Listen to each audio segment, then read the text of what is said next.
శుభోదయం. Global బెతేనియా Calvary ministry తరపున ఈ ఉదయకాల సమయంలో మరొకసారి మీ అందరితో కూడా కలుసుకుని దేవుని యొక్క పరిశుద్ధమైన మాటలు ధ్యానించుటకును దేవుడు నాకు ఇచ్చిన మధురమైన అవకాశమును బట్టి దేవునికి ప్రత్యేకమైన వందనాలు తెలియచేస్తున్నాను. ఈరోజు కూడా పరిశుద్ధమైన వేద గ్రంథంలో నుండి మరి యొక్క చక్కటి మాటను చదువుకుందాం. గలాతీయులకు రాసిన పత్రిక 2వ అధ్యాయము 20వ వచనాన్ని నేను చదువుతున్నాను. దయచేసి గమనించమని ప్రభు పేరిట మనవి చేస్తూ ఉంటున్నాను. గలాతీయులకు రాసిన పత్రిక 2వ అధ్యాయము 20వ వచనం. నేను క్రీస్తుతో కూడా సిలువ వేయబడి ఉన్నాను, ఇకను జీవించేవాడును నేను కాను, క్రీస్తే నా యందు జీవించుచున్నాడు. నేనిప్పుడు శరీరమందు జీవించుచున్న జీవితము నన్ను ప్రేమించి నా కొరకు తన్ను తాను అప్పగించుకొనెను దేవుని కుమారుని యందలి విశ్వాసము వలన జీవించుచున్నాను. దేవునికి స్తోత్రం. అద్భుతమైనటువంటి మాట ప్రియులారా. అవును, భక్తుడైనటువంటి పౌలు గారు చెప్తున్నటువంటి గొప్ప మాటది. నేను సిలువ వేయబడి తిని మరణించి తిని అని మాట్లాడుచు సాక్ష్యం చెప్తున్నాడు. అంటే ఈ చచ్చిపోయినటువంటి మనిషికి ఇక గొడవలు ఉండవు, పట్టింపులు ఉండవు, బేజవాబ్దారితనం ఉండదు. ఎందుకు అంటే వాడు దేవునిలో చనిపోయాడు కాబట్టి. ఒకవేళ అహం అన్నటువంటి ఆ వ్యక్తి చనిపోయి ఉండకుంటే గనక ఇవన్నీ కూడా ఉంటాయి.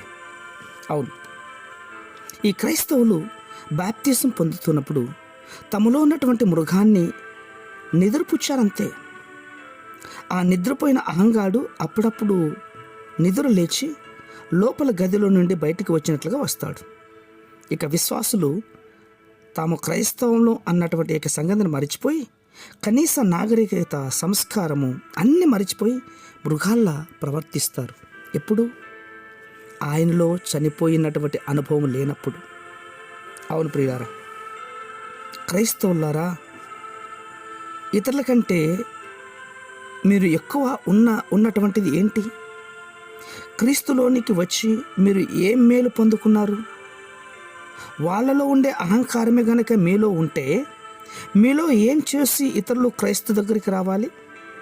క్రైస్తవ సహోదరుడా, సహోదరియే, నీవు నీ పంతం నెగ్గించుకోవాలని సంబరపడుతున్నావేమో, కానీ ఒక్కసారి ఆలోచించే, ఒక్కసారి లోకం వైపు చూడు. వాళ్ళు నీ క్రైస్తవ జీవితాన్ని చూసి హేళన చేస్తూ ఉంటున్నారు, నవ్వుకుంటున్నారు. నీ కారణంగానే యేసుక్రీస్తు వారి యొక్క నామం కూడా దూషింపబడుతోంది. నీ ప్రవర్తన వలన సువార్తికులు విత్తినటువంటి ఆ వాక్య విత్తనం కూడా వృధా అయిపోతోంది. దేవుడు దుఃఖిస్తున్నాడు. ఇదంతా ఎందుకు జరుగుతుందని చెప్పండి? అహంగాడు బ్రతికి ఉన్నాడు కాబట్టి, ఏడవాల్సింది పోయేవాడు నవ్వుతున్నాడు కాబట్టి. ఇప్పుడైనా కూడా క్రీస్తులో చనిపోయినటువంటి అనుభవాన్ని పొందుకో. అందుకే పౌలు గారు అన్నారు, నేను క్రీస్తుతో కూడా సిలువ వేయబడి ఉన్నాను.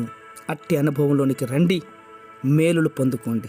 పరిశుద్ధమైన మా ప్రియ పరలోకపు తండ్రి, దీవించినటువంటి ఉదయకాల సమయంలో అపోస్తలుడైన పౌలు గారు చెప్పినటువంటి గొప్ప సాక్ష్యాన్ని మేము కూడా పొందుకోవడానికి సహాయం చేయండి, గొప్ప కార్యం చేయండి.